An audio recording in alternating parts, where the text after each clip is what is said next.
Dami patay na itik, oh. Look, grabe. Ito pa, oh. Oh. Ano pa, bilangin natin. Pakarami. Umulan po kasi dito sa amin ng malakas, tapos nagtuloy-tuloy. Magdamag.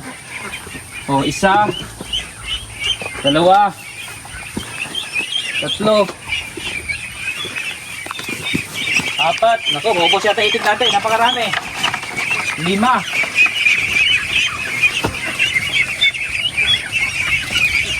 6. Sayang, lalaki na iba.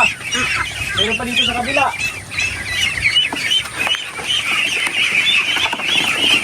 Ito. Ito. Ayan, lalaki na, oh.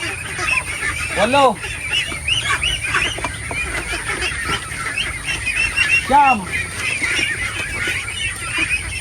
10.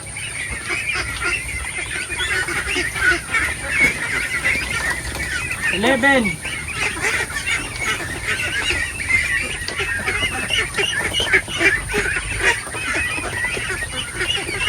napakarami. 11 piraso po yung patay nating sisiyo ng itik ngayon. Ngayong araw lang po to. Ayan, may mahihina pa, oh. Ito mahina, ito mga mahina, ihiwalay na natin. 1, ayan, 2.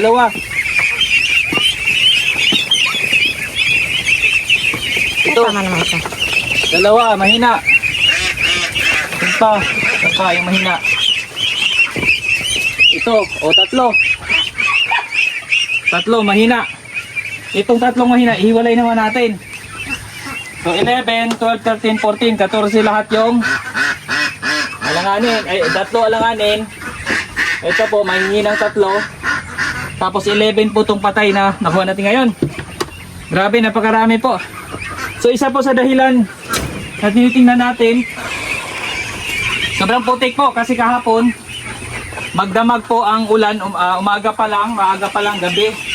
Buong gabi umuulan, tapos nung araw umuulan, tapos hindi rin uminit nung bandang tanghali. So basa dito lahat. So ginawa ko naman, nilagyan kong ipa, kaya lang ganun pa rin. Kinabukasan, ito yung nakita natin.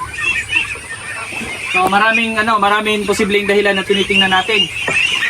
So isa sa dahilan is yung solar natin naubusan ng charge, so hindi nag-agos ang tubig dito. So hindi sila nakainom ng malinis sa tubig, posibleng uminom sila ng maduming tubig. So, pero sa ngayon nagdala ako ng solar ngayon. Power station na may charge, so i-on ko lang para makaagos ulit ng tubig. Ayan po, pag naka-on na yan, since walang charge yung rechargeable na power station naman yung dinala ko. So ngayon po, ayan na yung tubig. So dapat ganito po kasi ang plan ko, na dapat tuloy-tuloy yung tubig. Tapos isa pa po sa dahilan, number 1 na posibleng dahilan natin yung ulan. Tapos sunod, nilalamig sila. Tapos yung lupa kasi ganito. Sa pangalawang dahilan din, posibleng yung pagkain nila, dahil sa tinipid natin ng todo, baka kinapos, kaya hindi natin sila napataba.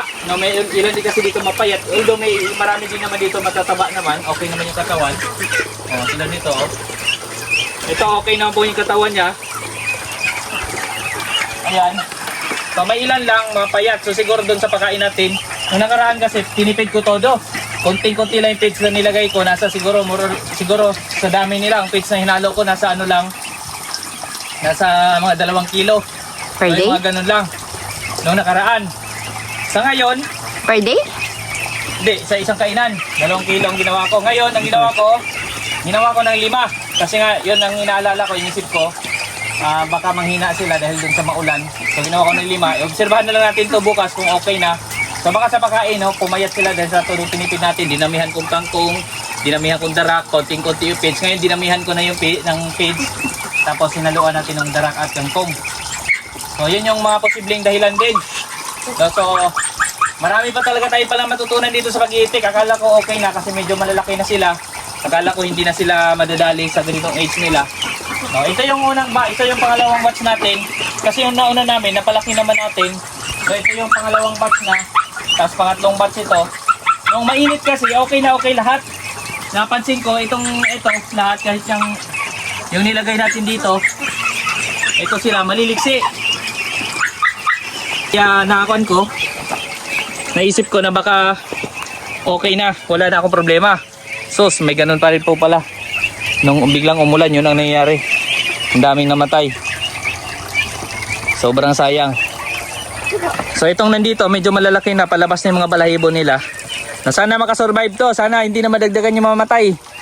Although may mahina pa rin tayo nakuha na 3. Ayun naman, binilang ko yun as mortality na. Hindi ko na-expect yun kasi itong itik talagang ano sila, masailan, madali silang magkasakit. No, mahina sila. Ayan. Pagka nagkasakit na, talaga namang mahirap na pagalingin. No, so yun yung naobserbahan ko dito sa itik. Kasi dati may ganyan din ako na pinapagaling ko. Abang hirap pagalingin. No, tingnan nyo naman, yung nauna ko kasi, yung trial ko dati, pero yan kasi medyo kahit papano hindi ganito katipid yung pagkain ko sa feeds. Ito, araw-araw nasa bawat kain ito konti lang to, nasa 35 piraso lang. 34 na lang pala to. 34 piraso yan sila. Yan yung pinakaunang batch, yan yung trial ko. So yan sila dati nung pinapakain ko yan. Nasa higit kalahating kilo per meal na feeds ang hinahalo ko. Konti lang kasi sila. So ito naman dito, konti rin nilagay ko, mas konti. Eh dapat kasi kinumpute ko yung dating higit kalahati sa ganito kadami ng halos 300 piraso na compared doon sa 34 lang, dapat times 10 yung dami. So nasa 5 kilo mahigit. Dapat yung hinahalo ko para mapalaki ko sana sila. So yun yung ngayon tinitingnan ko, kaya ngayon dinadamihan ko na yung feeds. Simula ngayong araw na to lang. No, so 5 kilo, so obserbahan ko kung medyo may mahina pa rin, tataasan ko pa rin yung feeds. Tapos meron pa rin mga kangkong at darak. Yung nauna kasi more on azola tayo dun azola feeds at darak. Tapos mais, may mais din akong binili, ihalo ko rin yun sa pagkain nila. So ayun naman yung obserbahan natin dito sa mga itik natin. No, tsaka ito, kailangan lang talaga din yan, malinis na tubig na inuman. Kasi dati, isa rin sa naobserbahan ko, pagka yung tubig nila maputik, madumi, tapos nainom sila doon din isa sa dahilan nagkakasakit sila. Tsaka may naobserbahan po ako, maputi yung kanilang mga dumi, oh. Ayan, oh, maputi. Mukhang kailangan nga natin magbigay ng gamot din dito. So may mga gamot naman tayo. So yun yung itatry. Obserbahan ko muna kung gagaling sila dito sa pagbibigay natin ng pagkain na mas marami. Yan, busog sila ngayon. Kasi nung nakaraan medyo tinipid ko. No, kailangan pala talaga busog. Ayan yung mga liig nila. Makikita naman sa liig nila pagka busog sila. Oh. Pagka busog sila ay ayos naman.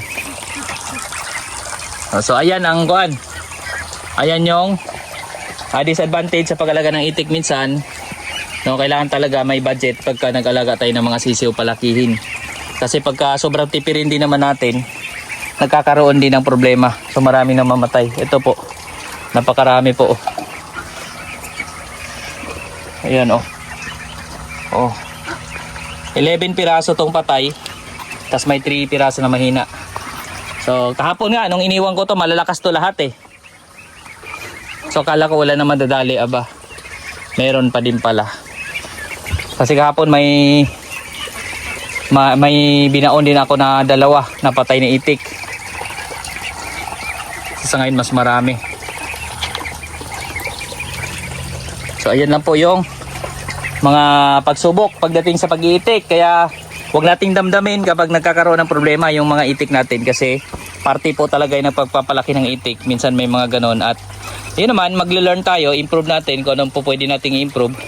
So dito, maglalagay ako ng dagdag pang dayami ng palay. Ayan, para meron sila maapakan na tuyo.